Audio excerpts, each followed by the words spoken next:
Sandiaga bongkar kelemahan koalisi Anies, Demokrat panik, Nasdem bingung, ditulis oleh Nina Nur di siwar.com. Sebelum kita lanjut, jangan lupa subscribe dan nyalakan loncengnya agar Anda menjadi yang pertama mendapatkan informasi dari jurnal terupdate.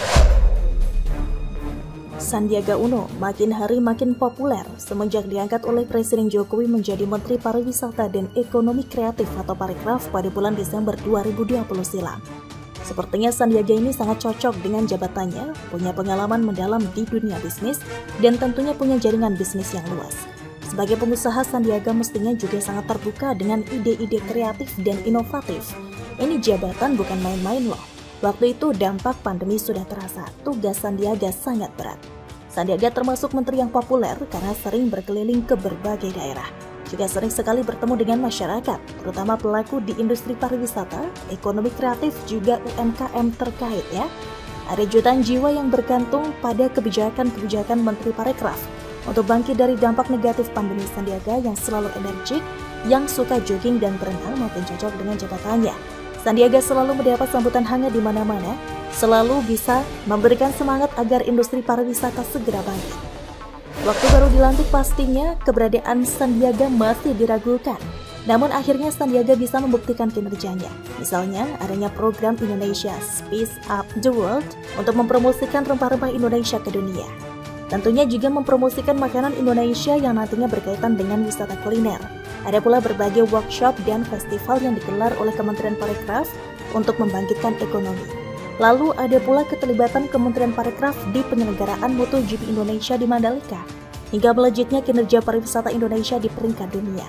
Waktu itu pada tahun 2022, Indeks Daya Saing Pariwisata dan Travel yang dirilis oleh World Economic Forum menunjukkan kenaikan peringkat Indonesia dari ranking 44 menjadi ranking 32 dunia.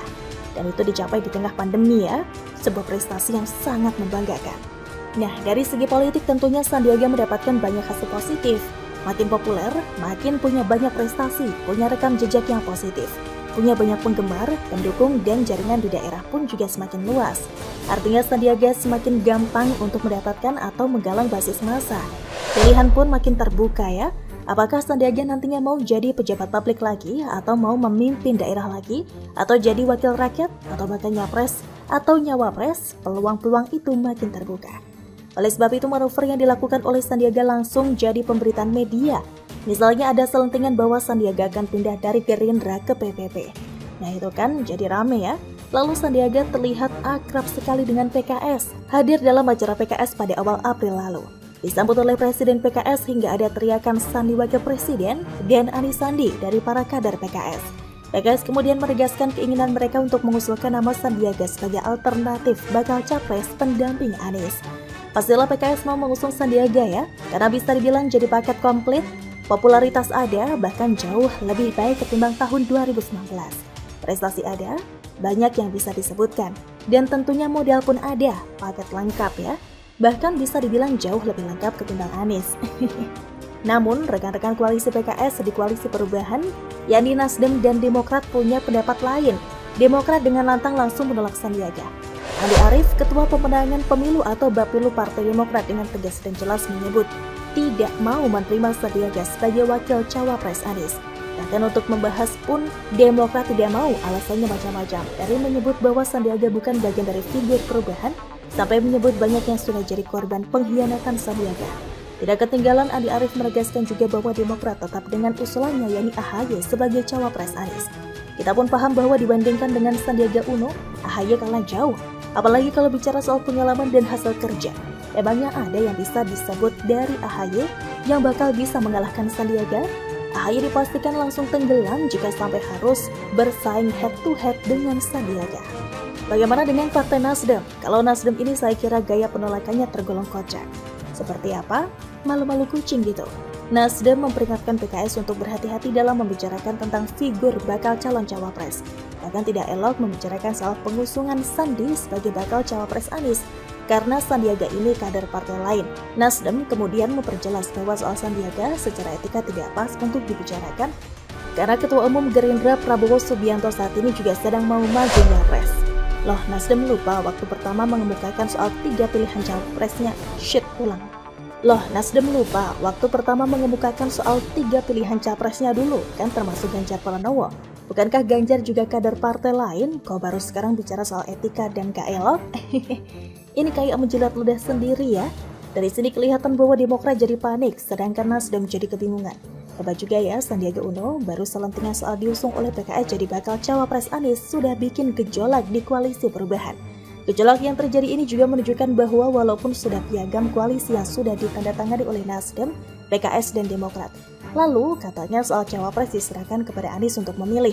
Namun ternyata persoalan cawapres ini masih jadi persoalan yang sangat-sangat alot untuk diselesaikan. PKS terlihat sangat cair, sangat terbuka dalam pilihan cawapres. PKS sangat welcome juga kemudian Sandiaga bergabung jadi kader PKS. Karena kabarnya kan Prabowo Subianto sendiri tidak melarang Sandiaga jika mau pindah partai. Nasdem sendiri ketika koalisi bergolak dengan kemunculan Sandiaga, Nasdem lalu bicara soal kriteria cawapres Anies.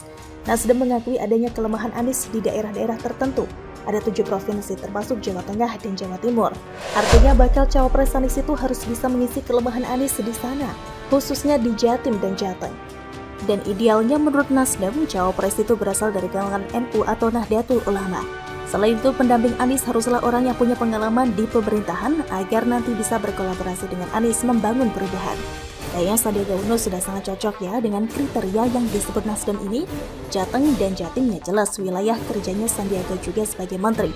Sandiaga kan pernah menyatakan bahwa keluarganya itu NU dan hubungannya juga cukup akrab dengan NU. Bahkan oleh seorang putri pendiri NU, Sandiaga Uno disebut sudah cocok jadi capres 2024 loh. Dan sekarang Sandiaga sudah punya banyak pengalaman di pemerintahan. Jadi seorang menteri yang sejauh ini aman, gak ada selentingan bakal dicopot karena gak kompeten. Sebagai menterinya Jokowi, Sandiaga kerja keras loh. Prestasinya sudah banyak, kurang apa coba?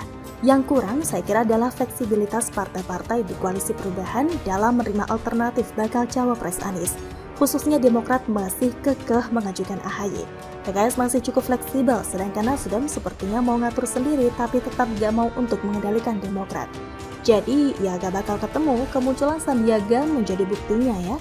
Kita lihat saja perkembangan kekakuan dan kementokan soal cawapres Anies ini ya, kura-kura emang juara. Bagaimana menurut Anda?